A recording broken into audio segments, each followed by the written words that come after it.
Fala, meus amigos, estamos começando aqui mais um vídeo do canal, tá? E o nosso tema de hoje é: o importante é ler, não importa o que. É isso mesmo? Essa frase que a gente ouve muito aí o pessoal dizendo, né, a respeito da questão da leitura, quer dizer, a tese é de que o importante é ler, né? Não interessa se você está lendo um livro fácil, um livro difícil, um livro bom, um livro ruim, um livro que é classificado como A, como B, como C, o importante é ler, né? E a gente vai pensar sobre isso. Será que é isso mesmo, né? Será que realmente essa frase está totalmente correta? Não tem nenhum ponto a ser questionado nela? Nós vamos ver isso hoje aqui nesse vídeo, tá? Antes eu peço desculpa a vocês aí que eu estou um pouco gripado, né? Na verdade, acho que bateu a alergia aqui e ao mesmo tempo um certo desânimo por conta da manutenção dessa nojeira aí que esse pessoal tem feito, não só com esses fakes, mas com outras sabotagens aqui também. Então, quer dizer, isso desanima um pouco, mas a gente vai tentando continuar apesar disso, né? Vamos ver até onde eu consigo, né? Enfim, então falando sobre o tema de hoje, eu vou deixar para vocês dois links aqui com duas matérias da BBC, tá? Que tratam desse tema da leitura, né? Uma delas se chama, o título, né, do vídeo, na verdade, é o que é a leitura profunda e por que ela faz bem ao cérebro, tá? Essa é uma questão importante, né? Essa ideia de leitura profunda que eles vão trabalhar aqui nessa reportagem, tá? E a segunda, o título da segunda tem a ver com sim, tá aqui. Por que este texto pode mudar o seu cérebro? As descobertas da neurociência sobre a leitura, tá? E aí, na verdade, tá texto, porque é um texto que está sendo narrado no vídeo, tá? Então vamos lá. O primeiro, esse segundo, na verdade, eu não vou nem falar muito sobre ele não, tá? Deixo aqui o link para vocês analisarem, porque tem uns pontos interessantes ali, mas eu vou focar mais no primeiro, tá? O primeiro eles falam sobre uma pesquisa feita por uma cientista chamada Marianne Wolf. E ela vai dizendo que ler muda o cérebro, né? E, enfim, aí pondera aqui umas questões históricas de que a leitura tem mais de 6 mil anos, tem menos de 6 mil anos, né, de existência. E, enfim, que ela é pautada por armazenar e compartilhar conhecimento e tudo mais, quer dizer, essa ideia da leitura, né? E ela define dizendo que ler é um conjunto de habilidades que literalmente muda o cérebro e que a leitura traz 3 poderes mágicos, que seria a criatividade, a inteligência e a empatia, né? E depois ela faz uma ponderação crítica, né? Dizendo que as mídias digitais estão acostumando as novas gerações a lerem em formatos curtos, chupados, né? Quer dizer, chupado é uma palavra minha aqui, né? Mas enfim, fragmentados, né? E isso vai empobrecendo a leitura, quer dizer, um fenômeno recente que a gente tem que analisar, uma das questões que a gente vai analisar hoje aqui, tá? E ela faz ainda uma distinção entre leitura profunda e leitura superficial, né? E a leitura profunda já é quando a criança sai da mera decodificação para a leitura fluente, né? Que é o caminho, que aumenta o caminho dos sinais cerebrais, tá? E aí, por último, ela cita uma pesquisa feita por um conjunto de cientistas de mais de 30 países, tá? O estudo se chama Evolução da Leitura na Era da Digitalização, né? Quer dizer, esse é o nome da ONG, desculpa, é o nome da ONG, tá? Evolução da Leitura na Era da Digitalização. E o estudo visa compreender as implicações da digitalização na leitura, né? E a pesquisa mostra que o tempo gasto com a leitura de textos longos está diminuindo. E devido à digitalização, a leitura está se tornando mais intermitente e fragmentada. E isso traz impactos negativos para a cognição, né? Então eu acho que é isso, né? Sim, tem mais um detalhe que ela coloca aqui, o último, né? O volume de informação das redes leva a uma leitura fragmentada, diminuição da capacidade de ler conteúdos complexos, diminuição da imaginação. E ela pondera que no futuro provavelmente vai haver menos romances e mais contos, né? Ou seja, a gente está entrando numa época de crise profunda dos textos longos, né? Será que isso é bom ou ruim?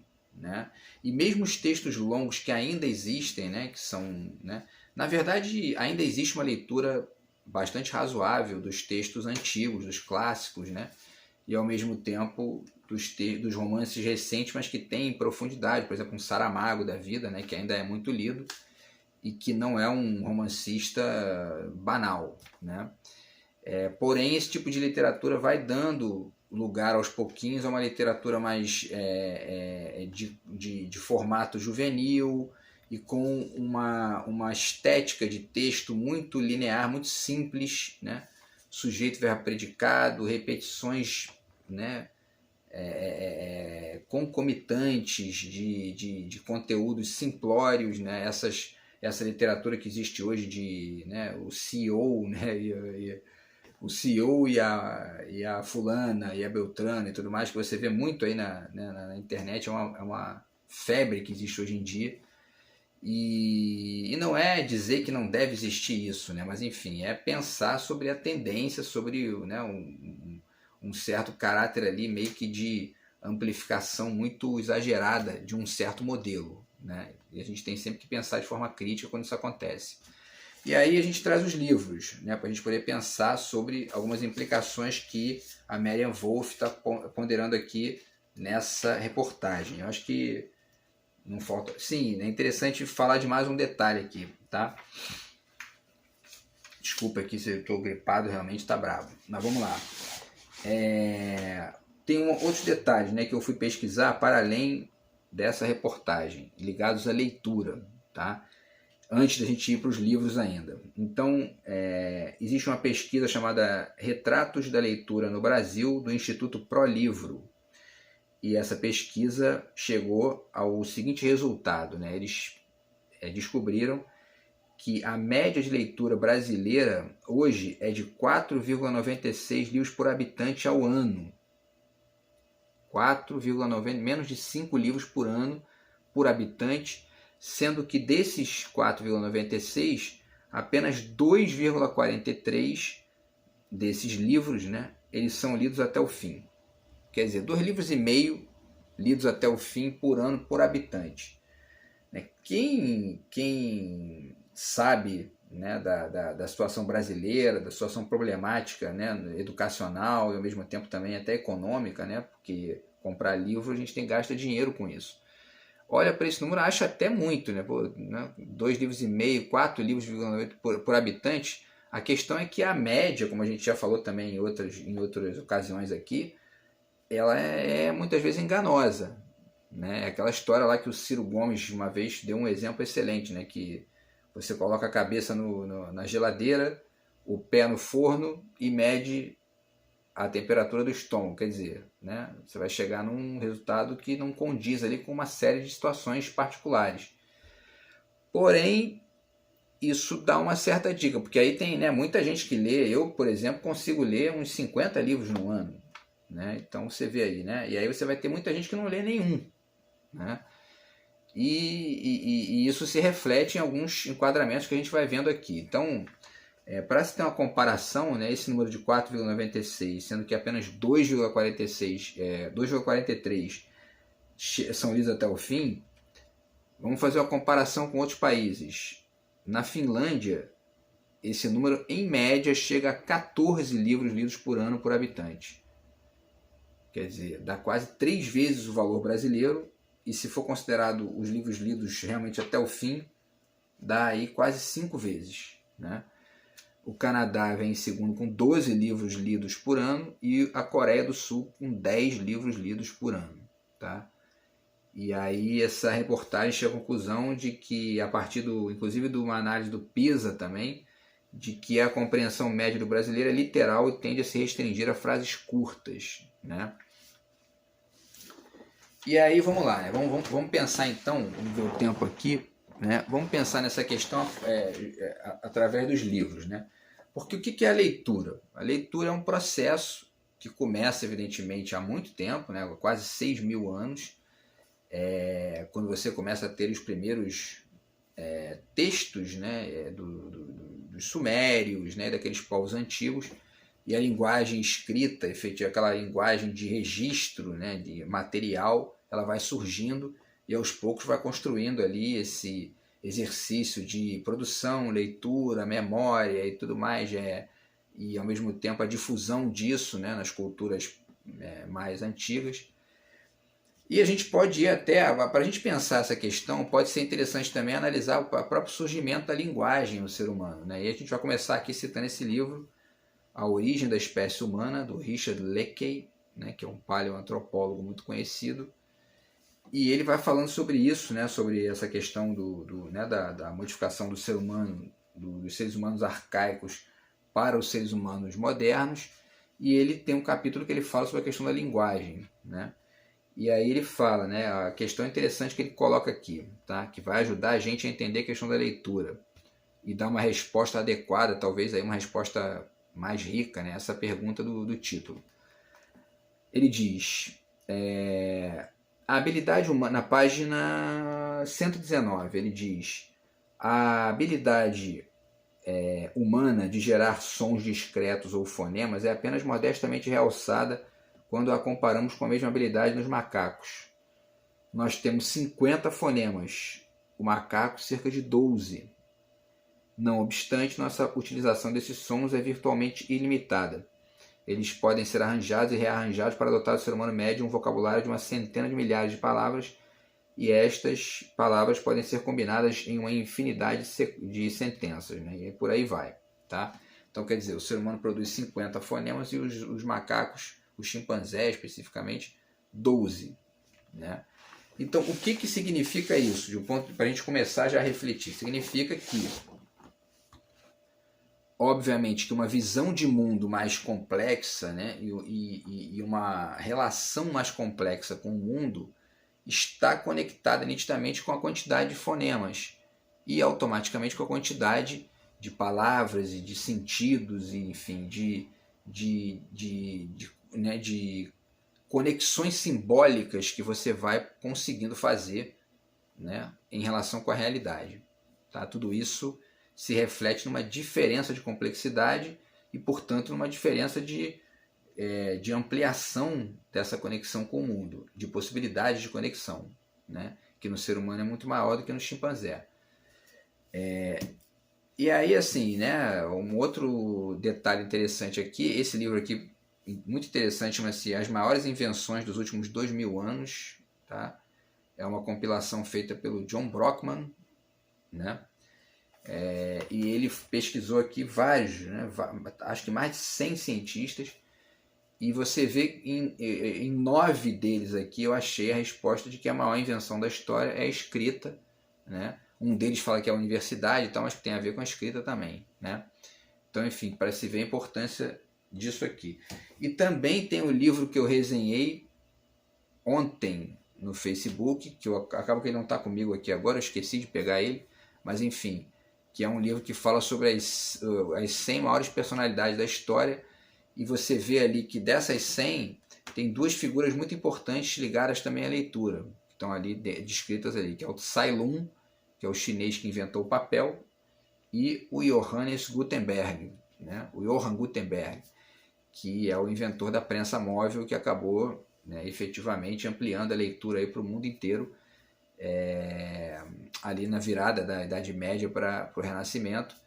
E os dois estão entre os 10 mais importantes, né, as 10 personalidades mais importantes da história. Tá? Então tudo isso aí reflete, né, uma importância da leitura e uma diferença de complexidade da leitura para a não leitura, enfim, né? O que também vai ajudar a gente a responder isso aqui no final do vídeo, tá bom? E aí eu trago para vocês também esse livro aqui do Afonso Romano de Santana, Ler o Mundo, tá? Que é um livro muito interessante do Afonso Romano e que está inclusive autografado aqui, né? Que eu consegui esse autógrafo na Bienal de 2011, tá aqui, ó. E enfim, e aí o Afonso Romano, nesse livro aqui, ele fala sobre vários temas conectados com a ideia da leitura, né? A questão da relação entre ficção e realidade, enfim, a própria questão do conceito de cultura, né? Os analfabetos funcionais, que também é uma questão importante nesse contexto que a gente está discutindo, né? e a questão dos professores e tudo mais. Então, quer dizer, e aí no início tem um capítulo chamado Leitura é uma Tecnologia, né, que é um capítulo muito interessante, e ele vai falar uma série de coisas interessantes aqui, né, sobre isso. Enfim, vai dizer que insistir na leitura como prazer é prometer um parque de diversões onde o leitor encontrará às vezes uma usina de trabalho, né? E dizendo aqui, e aí na página 15 ele fala: a afirmativa ou a noção de que a leitura é ou deve ser sinônimo de prazer não é apenas limitadora, é enganosa. Pode funcionar em alguns casos, mas não abrange a diversidade de experiências em face da leitura, né? Quer dizer, essa ideia de que não, ler é um prazer, ler tem que ser, você tem que ler por prazer, senão não pode, né? Isso geralmente atrapalha, porque você às vezes entra em uma conexão com o livro ali, com as ideias que estão contidas ali e com o conteúdo que está sendo discutido de uma maneira muito solta, sem muito rigor, sem muito aprofundamento, sem muita complexidade, e você não constrói extensão de ideias, né? Isso é o que está, de certa forma, criticado pela Marianne Wolf no vídeo da BBC, né, quando ela faz a distinção entre leitura profunda e leitura superficial, né? Quer dizer, é bem evidente isso aqui, que tem tudo a ver com o que o Afonso Romano está ponderando aqui, né? E ele continua, e aí tem um outro trecho dele aqui que vale citar, que é na página 19, que ele fala o seguinte, tá? Rapidamente. Retomemos uma expressão anterior, transferência de tecnologia. Ora, o que é ensinar a ler no sentido de interpretar a enunciação do texto, senão uma tecnologia, uma transferência não necessariamente de prazer, mas de conhecimento. Quem aprende a ler aprende e apreende um código, mas mais do que isso, pode deixar de ser um usuário passivo desse código e criar outros códigos, melhorar, implementar a tecnologia recebida, né? Quer dizer, então a leitura entendida como um processo mais amplo, essa leitura profunda que a Marianne Wolf cita, ela faz com que a gente justamente entre em conexão com os códigos de maneira mais crítica, e aí que a gente possa inclusive se conectar com esse código sem ingenuidade, sem simplismos, né? A gente vê isso muito na questão política recente, né? As pessoas não fazem conexões, não percebem ali os contextos mais amplos e ficam repetindo coisas que na verdade não existem, né? Sobre o petróleo, sobre a economia, enfim, né? Sobre as diferenças entre os partidos, né?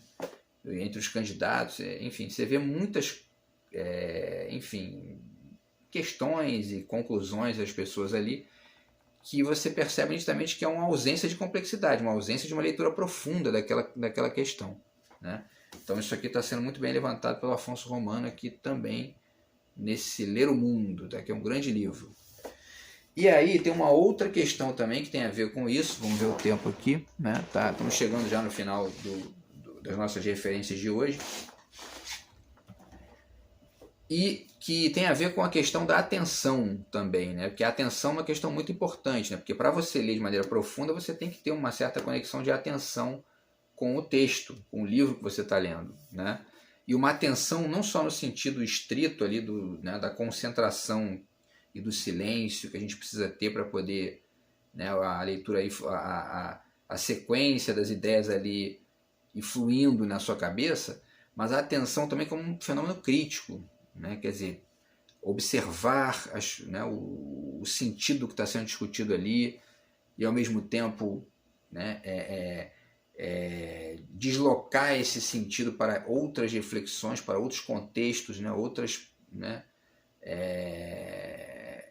ponderações críticas que você vai fazendo e estendendo mesmo ali os dados que você recebe, fazendo pesquisa a respeito, né? E é esse livro aqui, que é o Suspensões da Percepção, Atenção, Espetáculo e Cultura Moderna, um livro do Jonathan Crady, tá? É um livro muito interessante também, que vale citar para vocês aqui, como dica, para pensar essa questão.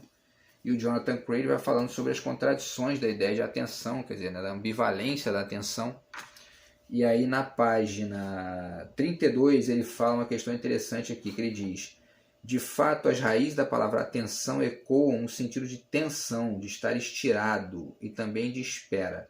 ela sugere a possibilidade de fixação, de manter-se em estado de fascinação ou contemplação por alguma coisa, no qual o sujeito atento está imóvel e ao mesmo tempo desancorado. Mas uma suspensão é também um cancelamento ou interrupção, e quero indicar aqui um elemento perturbador, tá? Inclusive um negativo da própria percepção. E agora a questão, ó. Isso porque ao longo de todo o livro preocupo-me com a ideia da percepção, que pode ser tanto absorção quanto ausência ou adiamento. É essa composição contraditória da percepção que examinarei aqui. Então, quer dizer, ele está ponderando que a percepção de alguma coisa, ou seja, a atenção que você dispensa a alguma coisa, pode ser tanto uma entrega ali no sentido do rigor e tal, que vai gerar uma absorção mais ampla de conhecimento, uma ampliação também de conhecimento, mas pode ser também uma ausência, quer dizer, né, você está ali meio que fixado num sentido de uma fascinação pela coisa, né, e você aí acaba não captando nada, não aprofundando nada. É a relação que existe com esses romances mamão com açúcar aí, que a gente vê muito hoje em dia, né, que é o romance comercial, de fato, né? Então essas ponderações aqui do Jonathan Craig estão nesse livro aqui também, tá? Suspensões da percepção. O Paulo Freire fala disso também, nesse livro chamado A Importância de Ler, né, que é um livro já antigo, de 90 e alguma coisa, 94, se não me engano.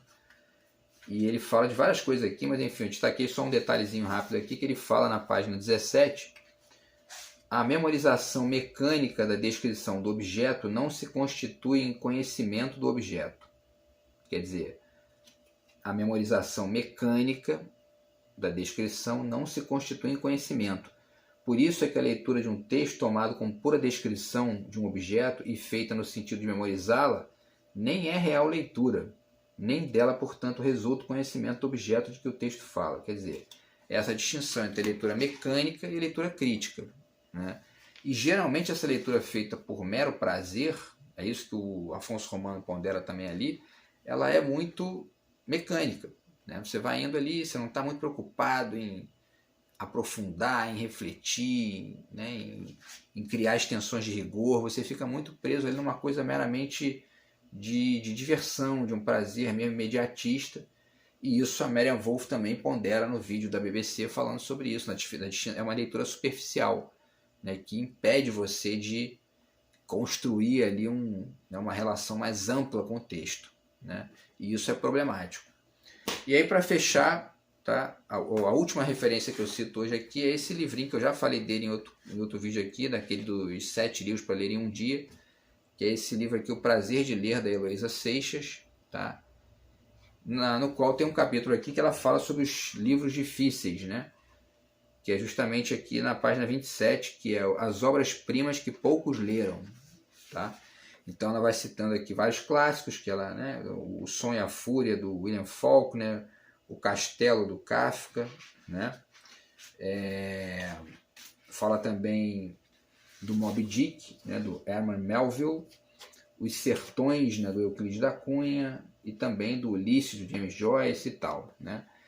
E ela fala aqui, né, quando ela fala dos sertões, ela vai falando, diz, né, que o livro, a erudição do Euclides da Cunha impressiona, a riqueza do seu vocabulário mais ainda.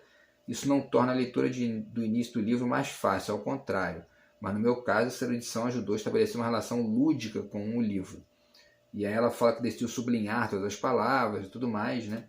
E que isso ajudou bastante ela a aprofundar. Quer dizer, isso a gente falou também, a gente fez um vídeo aqui sobre essa questão de sublinhar os livros, né?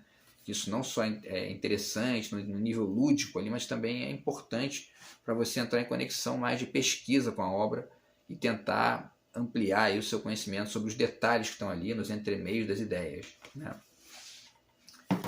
Então, enfim, é isso, pessoal. Esses foram os livros de hoje. Então, assim, a minha resposta, né? Qual é a questão aqui? Voltando à pergunta inicial do livro, do vídeo, né?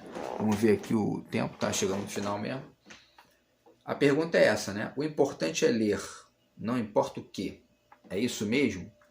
Então a resposta que eu daria nesse momento é o seguinte: não é isso mesmo, né? O importante é ler, não importa o que. Eu acho que importa. Importa o que você vai ler. É evidente que isso aqui não é nenhum tipo de roteiro para ninguém, né? Ou nenhum tipo de imposição, longe disso, evidentemente que não é, né? Nem a proposta de nenhum tipo de imposição, né? Cada um realmente lê o que quer, isso aí é fato, né? Agora, como sugestão, a minha sugestão para responder essa pergunta é não é assim mesmo, né? É interessante você de repente começar tateando ali essas leituras mais simples, né? Aos poucos e tal, e depois ir tentando alçar voos maiores, né? Para que você possa atingir os clássicos de que a Heloísa Seixas fala aqui, e os livros que vão gerar em você uma leitura mais profunda, vão estimular em você uma leitura mais profunda, que é o que pondera a Marian Wolf no vídeo da BBC. Beleza, pessoal? Então, eu espero que vocês gostem do vídeo aí. Se você gostou, curta, compartilhe. Desculpa aqui mais uma vez o resfriado e não estou meio desanimado hoje. Mas enfim, vamos tentar continuar apesar dos pesares aqui. E a gente se fala então no próximo vídeo. Tá? Espero que vocês tenham gostado aí. Se você gostou, curta, compartilhe. E a gente se fala no próximo, beleza? Grande abraço aí. Até a próxima. Valeu!